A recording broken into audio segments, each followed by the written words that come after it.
toimintoa suljettavan nousun vastaanottamisen ajaksi. Kannettavat elektroniset laitteet tulevat. 추운 곳이라 그런지 비행하기 전에 뭔가를 엄청나게 뿌려댔다.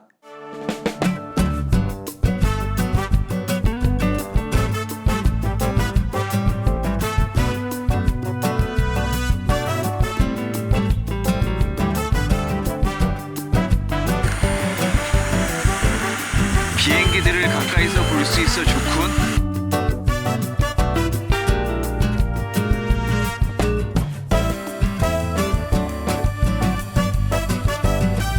아침밥입니다.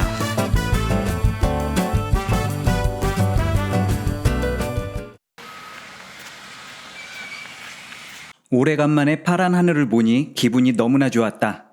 이번에 도착할 곳은 과연 어떤 곳인지 또다시 가슴이 두근두근거렸다. 평생 가볼 일은 없을 것 같았던 프랑스 파리. 그곳에 내가 왔다. 모험왕 별이 모험왕 별이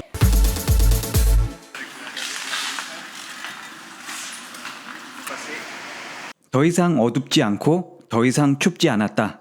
지도를 보면 아주 조금 내려왔을 뿐인데 이렇게나 따뜻해질 줄은 몰랐다. 도보로 2시간 거리에 있는 숙소를 예약했는데요. 여기가 오를리 공항, 이곳이 나의 위치다. 이곳에서 파리 중심가까지는 기차를 타고 1시간 정도 가야 한다. 에펠탑, 개선문, 루브르 박물관이 이곳에 모여 있다. 하지만 나는 돈을 아끼겠다고 엉뚱한 곳에 숙소를 잡았다. 굉장히 따뜻하군요. 우리나라 일산이나 분당 그런 데 온 느낌입니다. 거의 한 달 만에 이런 파란 하늘을 보는 것 같습니다. 파란 하늘이 보인다는 게 이렇게나 큰 축복인지 처음 깨달았다. 4시가 돼도 해가 지지 않는 곳에 왔다는 게 얼마나 좋은지 모릅니다.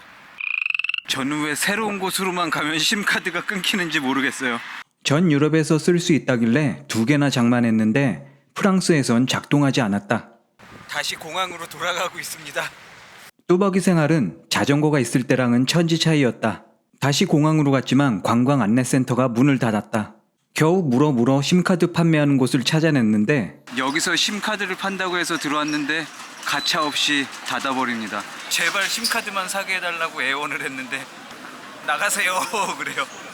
2시간을 소비해서 다시 원점으로 돌아왔습니다. 아무것도 한 게 없어요. 계속해서 일이 꼬이며 귀중한 시간만 버리고 있었다. 그리고 한참을 더 헤매서야 심카드를 구매할 수 있었다. 그냥 꽂으면 알아서 작동이 되는군요. 이쪽 트램 레일에 이쁜 식물이 심겨져 있어요. 제가 무슨 잘못을 했는지 모르지만 갑자기 인터넷이 끊겼어요. 설상가상 길까지 막혀버렸습니다. 왜 이렇게 새로운 동네에 올 때마다 이런 시련이 겹치는지 모르겠습니다. 갑자기 인터넷이 끊겼지만 나는 기억을 더듬어 호텔을 찾아 나섰다. 분명 이쪽으로 길이 있다고 했는데 원래는 여기가 길이었었는데 공사를 하나 봐요. 제가 어디 공장 같은 데로 들어온 것 같은데 지금 저의 상황이 이 찌그러진 자동차와 똑같습니다.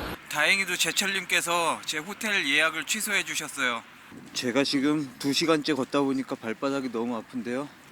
트램을 한번 이용해 보도록 하겠습니다. 새로운 곳에 올 때마다 대중교통을 이용하는 방법도 천차만별이었다. 아 이게 뭐야? 표 10개가 나왔음. T7을 타고 RERC를 타라고 그러는데요. 아무런 정보도 없이 계속해서 새로운 곳을 여행하다 보니 힘든 점이 하나둘이 아니었다. 제가 파리에 와서 처음으로 해냈습니다. 트램을 탔어요. 다음으로 해야 할 일은 제가 저 기차를 타는 것 같습니다. 요쪽이 아니라 요 밑으로 내려가서 너무나 힘들어 지도 보기가. 오이씨 깜짝이야 이씨. Right? Oui, mais je trouve que c'est pas le beau ticket. C'est pas le beau ticket. Non? Sur l'étiqueté Ouais. Ah, oui. We must buy a good ticket. 프랑스에선 도움을 요청하지 않아도 사람들이 알아서 도와줬다.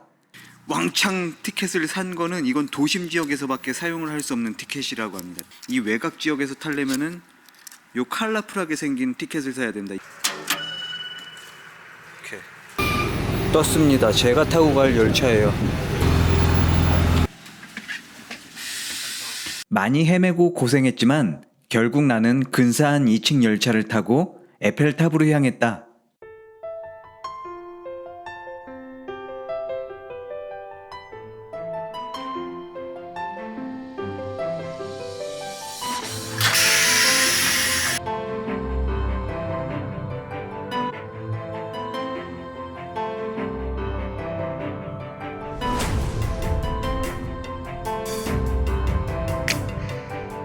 하자마자 딱 나오네.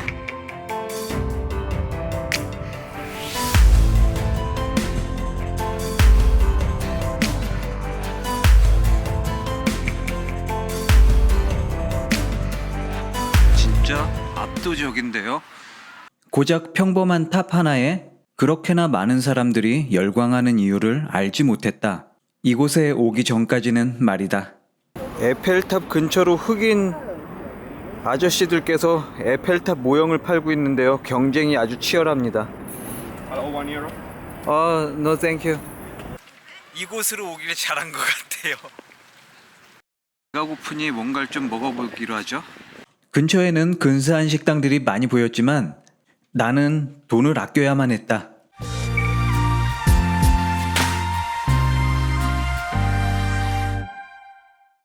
슈퍼를 발견한 모양입니다. 간단히 저녁거리를 사들고 호텔로 향했다. Yes, one person, 4 days. 이것이 바로 프랑스의 호텔입니다. 조금 좁았지만 깔끔했고 무엇보다 분위기가 좋았다. 오늘 저녁입니다. 마법의 약물이 같이 왔습니다. 올리브유. 빠르게 저녁을 먹고 앞으로의 계획을 세워야만 했다. 일단 캐나다까지 가는 게 문제였다. 은행 잔고가 텅 비었기 때문이다.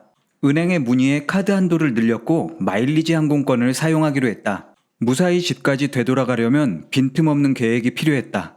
캐나다까지 가장 저렴한 항공사를 찾아냈고 밴쿠버까지 캐나다 횡단 열차를 이용하기로 했다. 마지막 집으로 돌아가는 길은 무료 마일리지 항공권이 있었다. 근데 놈이 성인지 프리놈이 성인지 알 수가 없어서 이렇게 공부를 하고 있습니다. 아무리 찾아봐도 한국 코리아가 보이지 않습니다.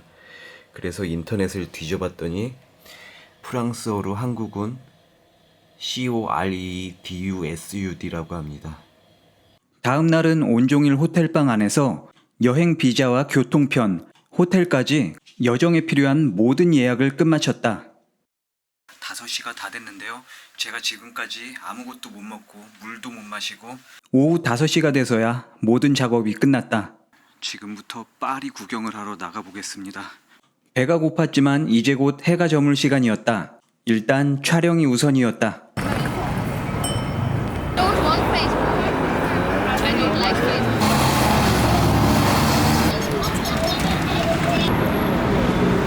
되게 금방 나왔습니다. 에펠탑. 도쿄 타워에 가면은 거기에 이렇게 써져 있어요. 철근을 파리 에펠탑의 뭐 절반도 안 쓰고 파리 에펠탑보다 더 높은 타워로 만들었다. 뭐 이런 내용의 그 안내판이 써져 있거든요. 비록 도쿄 타워보다 철근을 2배인가 정도 많이 쓰긴 했지만 이 정도 멋짐이라면은 3배 아니 10배 이상 철근을 썼더라도 상관이 없을 것 같아요. 처음에 이 타워를 지을 때 굉장히 많이 반대를 했대요. 우리 유서 깊은 역사 깊은 아름다운 파리에 어떻게 이런 철로 된 흉물스러운 걸 세울 수가 있느냐라면서 많은 사람들이 반대를 했는데 지금은 파리를 세계에서 가장 유명한 도시로 만들게 된 그런 건축물이 되었죠.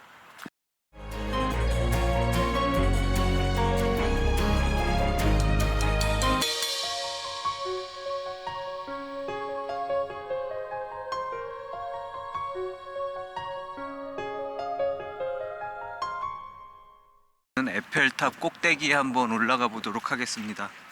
들어가는 입구가 안 보여요. 사방이 유리벽으로 막혀 있었고 입구와 출구가 하나밖에 없었다. 엄청난 검문 검색을 뚫고 안으로 들어왔습니다. 가까이서 보니까 더욱더 웅장한데요. 가까이 다가오니 멀리서 봤을 때와는 사뭇 다른 느낌이었다. 하지만 에펠탑의 하이라이트는 전망대에서 보는 파리의 야경이 아닌가 싶다. 이렇게 아래에서 보니까 진짜 웅장한데요. 대빵 큽니다. 대빵 커. 내 머리 위로 엄청난 무게의 쇳덩이가 있다는 게 약간 비현실적으로 다가왔다.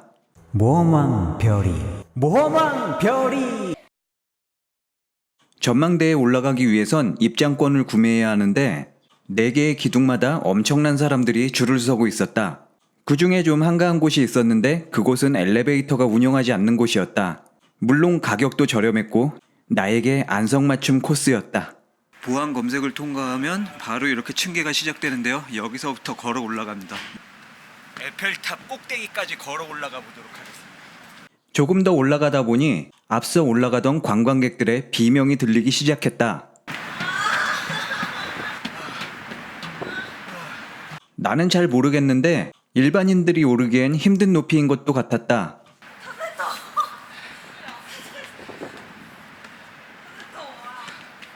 여기가 1층입니다. 세상에서 가장 높은 1층 같아요. 에펠탑은 크게 3층으로 나뉜다. 1층, 2층, 그리고 전망대층으로 나뉘는데 1층에서 보는 풍경도 훌륭했다. 가장 먼저 파리 시내를 가로지르는 센느강이 보였다. 우리나라의 한강처럼 수도 파리를 가로지르는 강인데 한강처럼 큰 강은 아니고 대략 탄천 정도의 느낌이랄까?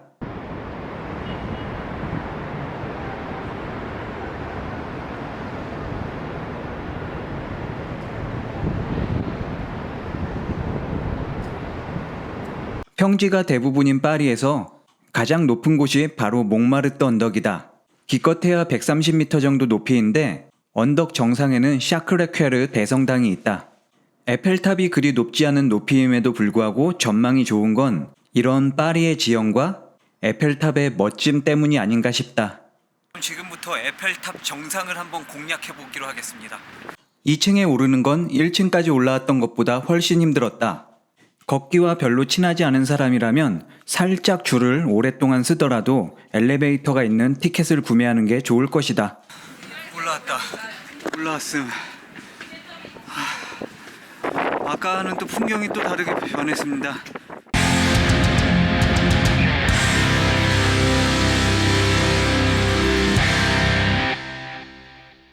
걸어서 올라올 수 있는 곳은 여기까지이다. 전망대에 가기 위해선 엘리베이터를 타야만 한다. 여긴가 보다. No line, go to the right and left.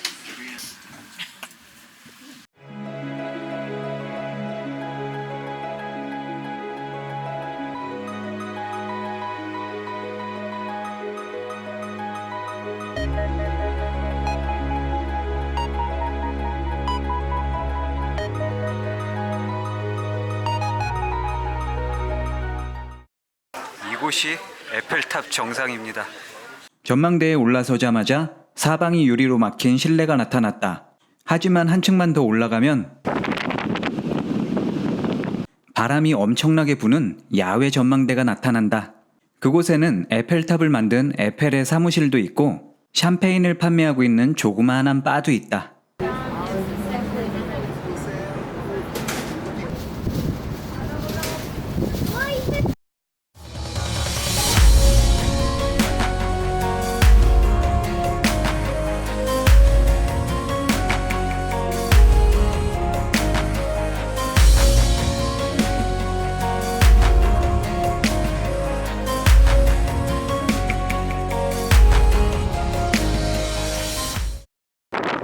멋지긴 멋진데 겁나 춥습니다. 이제 좀 내려가야 되겠어요. 밥도 굶어가며 값비싼 돈을 주고 오를 만한 값어치가 있었다. 지금부터 나는 에펠탑 올라가 본 사람이 된 것이다. 여기 한번 올라와 보겠다고 아직도나 저렇게 많은 사람들이 줄을 서서 기다리고 있네요. 근데 어떻게 내려가지?